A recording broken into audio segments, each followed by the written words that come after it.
just under an hour ago. And the wave going on. As I was saying before we announced the lineup for the semi-final, it's an immensely popular sport, and I think that this will give it the final launch. I think it won't become a major sport, but I think it'll become a pretty popular television sport right the way around the world. It has great television appeal, I think, much more than long track. That's right, it's very exciting. And I think these guys here, we've got a good quality standard of racing, and it's going to be very exciting this evening. The spectators here have been fantastic. Tremendous atmosphere in this Hal de Glace. The place absolutely packed to the gunnels. And really it's like being at a football match.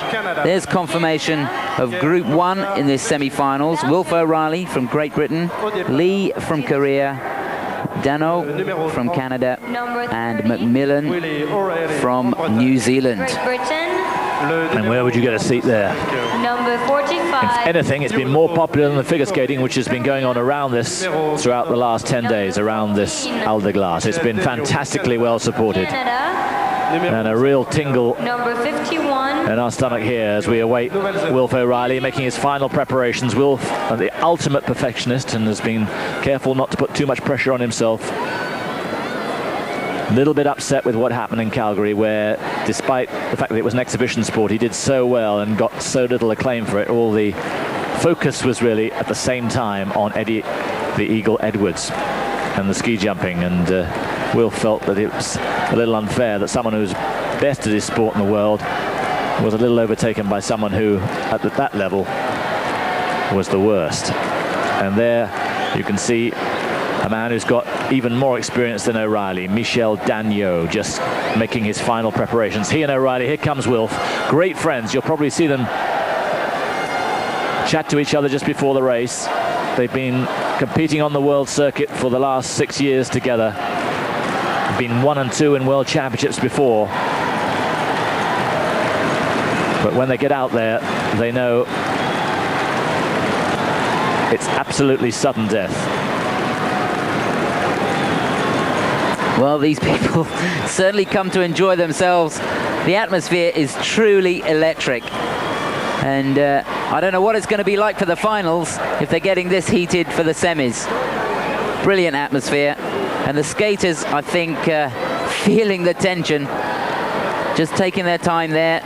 Very important to keep your composure, stay calm before the start of the race. And there they are, just sat down, ready to draw for their positions, their starting positions. And they'll be glad to get out on the ice, I'm sure. Very nervous moments for those guys. The Korean coach just having a word with Jun-Ho Lee, joint bronze medalist in Sydney in the World Championships, behind O'Reilly, who won the world title. Bad news, I'm afraid, if you weren't listening earlier on.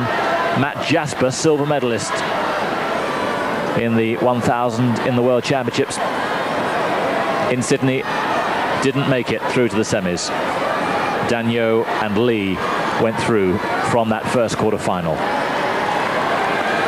But O'Reilly will be brilliantly prepared. Archie Marshall on the right there, the British team manager who's followed Wilf and guided him through these years, I should think will be much more tense than Wilf, who puts very little pressure on himself. That's right, quite often it's more nervous for the people on the sidelines, the competitors. They'll get their nerves out of the system before they get on the ice. And probably this is the worst time.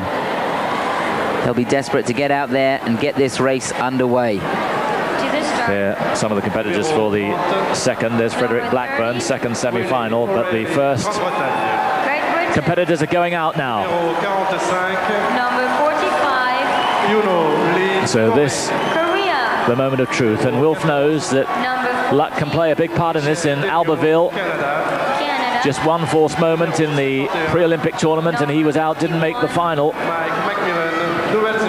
New Zealand. And he knows that through no fault of his own, he could come a cropper here. A master tactician, but he has made mistakes previously in major competitions, but seems to have eliminated them in the last couple of years. Convincing winner in the World Championships. There's Dagnault. You can see there are two referees on the ice, and it's their job to control the race, make sure that there's no pushing, that the skaters are fair to each other, and they don't. Two of them don't block the third skater, causing them not to make it through to the finals. So a big job for the officials here.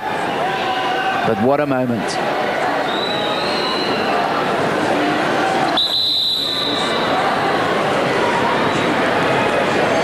Mark Mcmillen has shown wonderful change of pace, the 27-year-old from New Zealand. A lot of experience here. O'Reilly, 27. And Michel Dagnault, 25, but been around for such a long time at the top level. So it'll be Dagnault on the inside, then Mcmillen, then Lee, O'Reilly on the outside. O'Reilly, who usually likes to start quick and dominate from the front, and then relax into the race. Here we go then, with his first semi-final in the Olympics. And O'Reilly quickly away, and takes the lead. O'Reilly first then, Mcmillen second, Lee third. And Dagnault right at the back. And that was a good start from Wilf. Excellent. He forced Dagnault right over onto the inside, and Dagnault lucky to get round those markers. But he moves up into second place now. Things are really hotting up.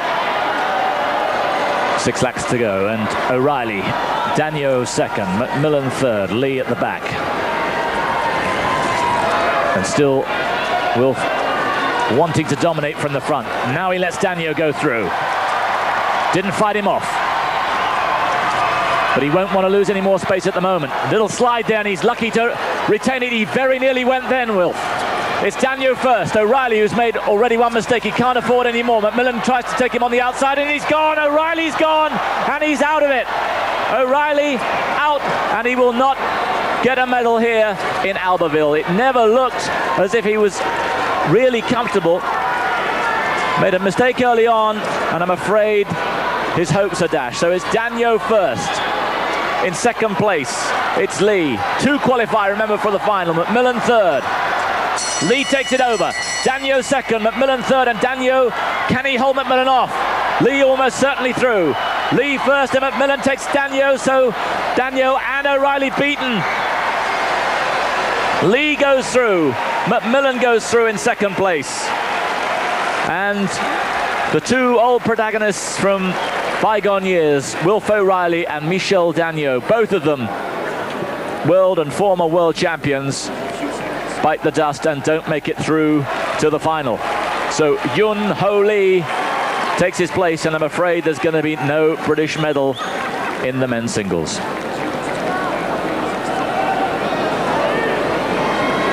Okay, well, here we can see Mcmillen on the outside trying to work his way around, and Kim came through on the inside, and poor old Wilf O'Reilly just couldn't cope with it. He'd got nowhere to go, lost his balance, and wound up on the boards. What a disappointment for him. An absolute disaster. He's made so few mistakes. He's been occasionally unlucky, but tactically has been the master in recent years.